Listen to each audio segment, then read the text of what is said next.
दुर्गा पूजा में क्या करें क्या नहीं करें, ये हमेशा लोगों की समस्या रहती है। और ख़ास करके दुर्गा पूजा में दो तरह की शक्तियाँ माँ दुर्गा की पूजा करती, एक नेगेटिव एनर्जी पाने के लिए और दूसरा पॉजिटिव एनर्जी पाने के लिए। उसको लेकर स्वामी दिवानंद जी से हम लोगों ने आज बात की, को लेकर क्या कुछ कहा, आइए आपको सुनाते हैं। पूजा की बहुत शुभकामना, नवरात्र की बहुत शुभकामना। देखिए, माता दुर्गा को समझने की चीज़ है कि माता दुर्गा बस लोग पूजा करते हैं, सामान्य रूप से देवी देवताओं की आराधना करते हैं, करने वाले सभी लोग हैं। माता के संतान अगर एक परिवार में किसी का 4 बच्चा है तो चारों संतानों में भिन्नता है।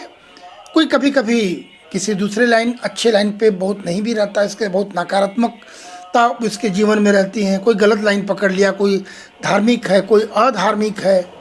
आप देखे होंगे किसी सिनेमा में दिखलाया था, ये 2 भाई हैं तो एक चोर है और एक पुलिस वाला है। तो ये तो संसार का नियम बना हुआ है और माता के लिए सभी संतान उनके लिए सभी समान होते हैं और सभी की को माता का एक बराबर अनुकंपा मिलता है। अब ये निश्चित रूप से कुछ लोगों के मन में ये भाव आएगा कि माँ सबको दे दी, एक डकैत भी गया कि माँ मैं अपने काम पे निकल रहा हूँ तुम आशीर्वाद दो। वो अपनी बंदूक रखता है, तलवार रखता है, खड़ग रखता है, आशीर्वाद लेता है, वो भी जाता है। माँ भी बोलती है एवं अस्तु। और एक भक्त भी जाता है कि शायद मेरे हाथ किसी प्रकार की चोरी डकैती की संभावना है, माता रक्षा करना, और माता भी कहती है एवं अस्तु। अब यहाँ यही आध्यात्म, यही धर्म की शुरुआत होती है। किसी युवा के मन में प्रश्न आ सकता है कि दोनों को बराबर का आशीर्वाद माता ने दिया, तो ये तो आपस में थोड़ा कहीं क्लैश करता, समझने की बात है। यदि घटना घटनी है तो घटेगी ही घटना, क्योंकि मनुष्य के जीवन में जिसको जिस समय जिस गति, जिसकी मृत्यु या जो घटना लिखा है वो अवश्यंभावी है, वो तो होना सुनिश्चित है। अब भगवान चुनते हैं। भगवान कृष्ण गीता में भी कहे हैं कि हम पापियों को, आतताइयों को और एक समय देते हैं कि तुम और पाप करो, तुम्हारा पाप का जब घड़ा भरेगा तो फिर उसका हिसाब किताब होगा। एक पापी को उसका कर्म है उसको लूट पाट करना, किसी की हत्या करना, तो वो अपना कर्म कर रहा है, उसका पूर्वजन्म का फल है। संभवतः उसी गति किसी को लूटा जाना है और किसी की जान जानी है। तो भगवान की लीला तो इसी को कहते हैं कि देखिए, दोनों को एक साथ मेल करा दिया माता ने। एक लूटने वाला है, उसका कर्म वही है, और जो लुटाने वाला है उसकी लूट भी होनी है। अब इन दोनों को एक साथ मिला दिए, दोनों अपने अपने कर्म किए। माता भी अपने कर्म से निकल गई, क्योंकि उसको लूटना था और उसे लुटाना था। उन दोनों का मेल, कौन किसको, ये चीज़ होता है। तो इस प्रकार के भाव है। अब ये बात की बात है कि किसका कर्म का फल क्या मिलता है, लूटने वाले को, लुटाने वाले को। लुटाने वाले को हो सकता है उसे दंड मिला भगवान का कि तुम्हारे साथ जाओ, कभी ऐसा हो सकता है उसके भी कोई कर्म रहे हो कभी। और लूटने वाले के लिए तो भाई उसका तो गलत है ही, और निश्चित रूप से आपका हिसाब बाद में होगा। अभी देखिए ना, बड़े बड़े माननीय लोग हैं, बहुत राजभोग है अपने जीवन में। एक पक्ष वो भी है, वो फिर जेल में भी है, और हॉस्पिटल में जाकर वो सड़ के गल के उसकी ये लीला भी समाप्त हो जाती है। एक ही व्यक्ति के जीवन में एक बड़े महल प्रासाद में रहा, बड़ी गाड़ियाँ, उसके अंगरक्षक, अकूत धन, और वही व्यक्ति हॉस्पिटल भी जाता है, जेल भी जाता है, मार भी खाता है, उसका मान मर्दन भी होता है। तो एक ही व्यक्ति के जीवन में कितने पक्षों का दर्शन होता है, यानी उसके पूर्व कर्मों का फल है।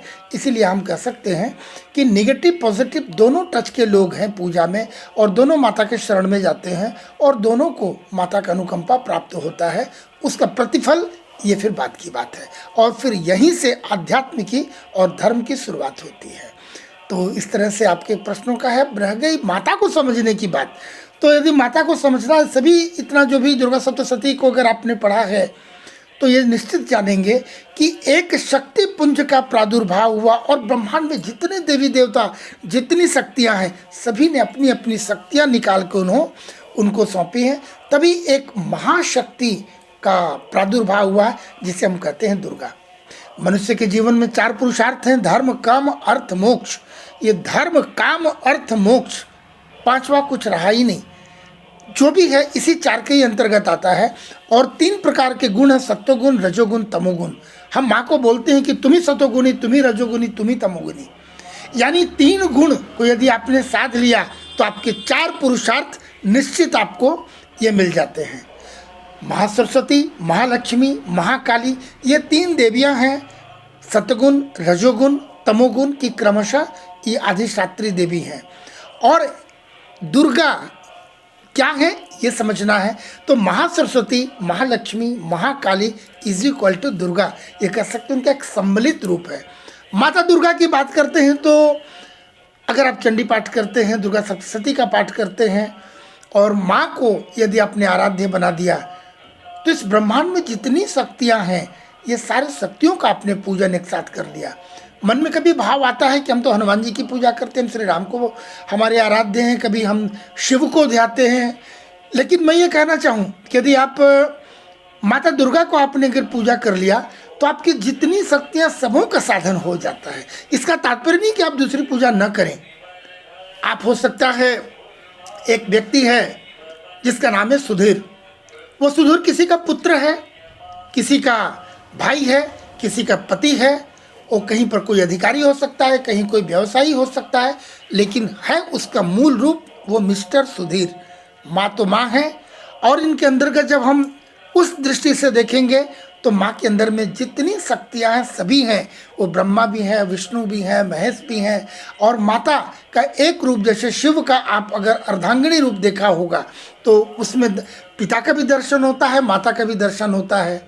हम शिव की बात करते हैं तो शिव के बिना शक्ति के बिना तो शिव फिर अधूरे रह जाते हैं, वो शव के समान है शिव। इसीलिए शिव और शक्ति हम दोनों कहते हैं, या शिव बोले या फिर माता का बोले, दोनों ही बराबर है और दोनों में आपकी समानता है। आप नहीं कह सकते हैं कि हमने शिव को छोड़ दिया, या आप शिव की पूजा करते हो तो ये नहीं कह सकते हमने माता को छोड़ दिया।